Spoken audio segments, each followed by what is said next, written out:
మోడీ, జగన్, పవన్ ఇలా ప్రత్యర్థులందరిపై చంద్రబాబు విమర్శనాస్త్రాలు ఎక్కుపెట్టారు.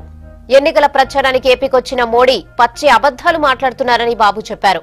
పోలవరం ప్రాజెక్టుకు మోడీ ఇచ్చిన 7,000 కోట్లు ఏం సరిపోతాయని ప్రశ్నించారు.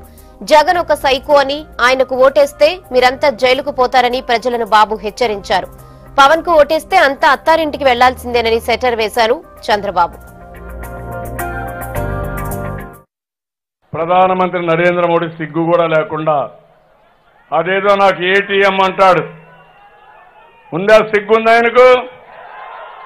సిగ్గు, లజ్జ, ఒక స్థానం, ఏం గౌరవం లేని వ్యక్తి.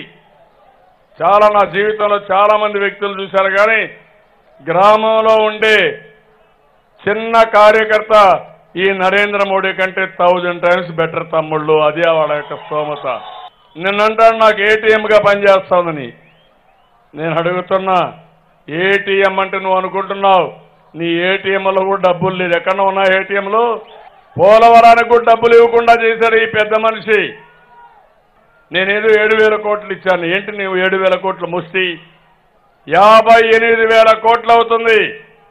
నువ్వు ఇచ్చింది 7,000 కోట్లు, మిగిలింది ఎవరిస్తారని అడుగుతున్నా. ఈ ప్రాజెక్టు జాతీయ ప్రాజెక్టు. మీ ఇంట్లో నుంచి మీరు డబ్బులు తేవడంలా, మీ అబ్బా సొమ్ము కాదు, మేము పే చేసే డబ్బులు ఇది.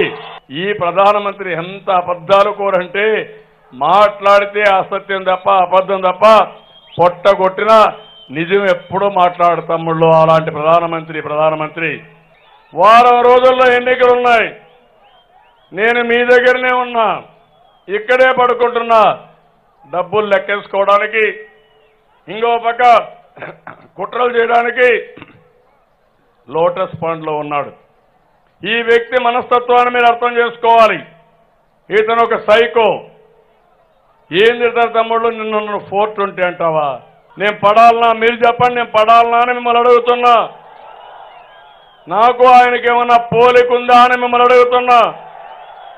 ఆ మధ్యలో చెప్తూ కొడతానంటావా? రోడ్డు మీద నడి రోడ్లో కాల్చి చంపుతానంటావా? ఉరేస్తానంటావా? ఏం తప్పు చేశాను తమ్ముళ్ళు, ఆడబిడ్డలు మీరు చెప్పండి. నేను పడాలన్నా ఈయన దగ్గర? నా రాజకీయ చరిత్ర ఏంటి, ఈయన చరిత్ర ఏంటి? తమ్ముళ్ళు జాగ్రత్తగా ఉండండి. కోడి కత్తి పార్టీని నమ్ముకుంటే జైలుకు పోతారు. ఇంకో పక్కన పవన్ కళ్యాణ్ నమ్ముకుంటే అత్తారింటికి పోతారు తప్ప ఎక్కడికి పోలేదు. ఒకే దారి అని తెలిసేది, అత్తారిల్లు. నన్ను నమ్ముకుంటే మీ క్యారియర్ బ్రహ్మాండమైన క్యారియర్గా తయారు చేసే బాధ్యత నాది.